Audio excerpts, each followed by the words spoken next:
તો ભારત તરફથી જે એર સ્ટ્રાઇક કરવામાં આવી છે, પહેલી વખત આ એર સ્ટ્રાઇક ન ફક્ત પીઓકે સુધી સીમિત રહી છે, આ વખતે પાકિસ્તાનમાં જઈને એર સ્ટ્રાઇક કરવામાં આવી છે. જે 9 જગ્યાઓ, જે 9 ઠેકાણા આપવામાં આવ્યા છે, એ 9 ઠેકાણાના નામ જે છે તે સત્તાવાર રીતે ભારતીય સેના તરફથી જાહેર કરવામાં આવ્યા છે, જેમાં કહેવામાં આવ્યું છે કે આ 9 જગ્યા એવા હતી કે જેમાં પીઓકેના પણ કેટલા, એટલે કે ભારતના જ વિસ્તાર, પીઓકે એટલે ભારતનું જ કાશ્મીર કે જે પાકિસ્તાને ઓક્યુપાય કરી રાખ્યું છે, તેના કેટલાક વિસ્તાર છે અને તેની સાથે પાકિસ્તાનના મુખ્ય શહેરોમાં આતંકવાદી જે કેમ્પ ચાલી રહ્યા હતા, લોન્ચિંગ પેડ ચાલી રહ્યા હતા, ત્યાં કર્યું છે. આપને 9 નામ જણાવું તો પહેલું જે છે તે મરકાઝ સુબહાનલ્લાહ ભવાલપુર, જે જેમનું ઠેકાણું છે, એટલે કે મૌલાનાનું સૌથી મોટી મસ્જિદ જે માનવામાં આવી રહી છે, મસૂદ અઝહરની 26/11નો એ આરોપી કે જેની જગ્યા પર સ્ટ્રાઇક કરવામાં આવી છે. તેની સાથે મરકાઝ તાલિબા, સરજાલ, સિયાલકોટની અંદર જે છે ત્યાં આગળ મહેમૂનામાં પણ સ્ટ્રાઇક કરવામાં આવી છે. મસ્જિદ અહલા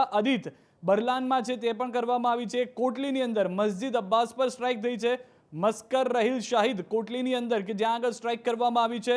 શૈવાલ નલ્લા કેમ્પ જે મુઝફ્ફરાબાદમાં છે અને મુઝફ્ફરાબાદનો બીજો એક કેમ્પ તે છે સૈયદન બિલ્લાલ કેમ્પ. હવે આપ આ નકશામાં પણ જુઓ તો નકશાની અંદર પણ આપને ખ્યાલ આવશે કે પાકિસ્તાન જે છે તે પાકિસ્તાનનો જે લીલો એરિયા, એટલે કે જે લીલું રંગ દેખાઈ રહ્યો છે, તેના 1, 2, 3, 4, 5 એમ નંબર આપવામાં આવેલા છે. આ તમામ જે જગ્યાએ રેડ નંબર આપ જોઈ રહ્યા છો કે જે ગ્રીન એરિયામાં છે, કારણ કે જે ભૂરા એરિયામાં જોઈ રહ્યા છો એ તો પીઓકે છે, એટલે કે ભારત જ છે, પરંતુ પાકિસ્તાને અવૈધ રીતે કબજો કરેલું કાશ્મીર છે. પરંતુ પહેલી વખત જે પાકિસ્તાનની અંદર જઈ અને સ્ટ્રાઇક કરવામાં આવી છે, તેમાં સૌથી વધારે મહત્વની જાણકારી જે મળી રહી છે તે પ્રમાણે આ તમામ જગ્યા પરથી 70થી વધુ આતંકીઓને મોતને ઘાટ ઉતારી દેવામાં આવ્યા છે.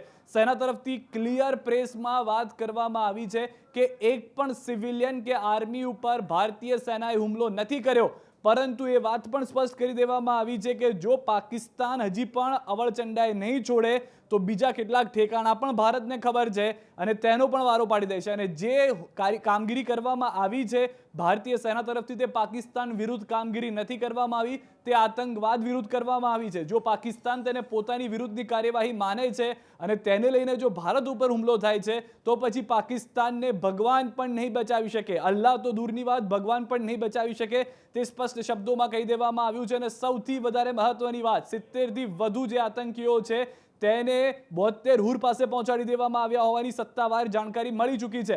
સ્પષ્ટ કહેવામાં આવ્યું છે કે થલ સેના, નેવી અને સાથે જ એરફોર્સ તરફથી આ મિશન પાર પાડવામાં આવ્યું હતું. અને જે પાકિસ્તાનના દાવાઓ છે તે તમામ દાવાઓ ખોટા સાબિત કરી દીધા છે કે કોઈ પણ જગ્યાએ ભારતીય સેના કે સેનાનું કોઈ પણ વિમાન કે તેની કોઈ પણ આર્ટિલરી હતી તેને નુકસાન નથી થયું. એ વાત ચોક્કસથી છે કે પાકિસ્તાન ઉકસાઈ ગયું છે, કારણ કે તે તો મસીહા હતું આ તમામ આતંકીઓનું, જેમાં પાકિસ્તાનની અંદર 2 અને 5 નંબર જે આપ જોઈ રહ્યા છો, આ 2 અને 5 નંબરની પાકિસ્તાનની અંદરની જગ્યા છે, ત્યાં આગળ કસાબને પણ ટ્રેન કરવામાં આવ્યો હતો, ડેવિડ હેડલીને પણ ટ્રેન કરવામાં આવ્યો હતો. આ પાકિસ્તાનના કેમ્પ સાથેના પુરાવા જે છે તે ભારતીય સેનાએ મૂક્યા છે. ઇન્ટરનેશનલ લેવલ ઉપર લોકો તેને પણ જોશે. આ વખતે કોઈ સવાલ નહીં કરી શકે કે પુરાવા ક્યાં છે, પુરાવા સાથે તમામ વાત કરવામાં આવી છે. તો ખૂબ જ મોટી જીત જે છે તે ઓપરેશન સિંદૂરની અંદર જોવા મળી છે અને જે જાણકારી છે તે પ્રમાણે સફળતાપૂર્વક ઓપરેશન સિંદૂર પૂર્ણ કરવામાં આવ્યું છે.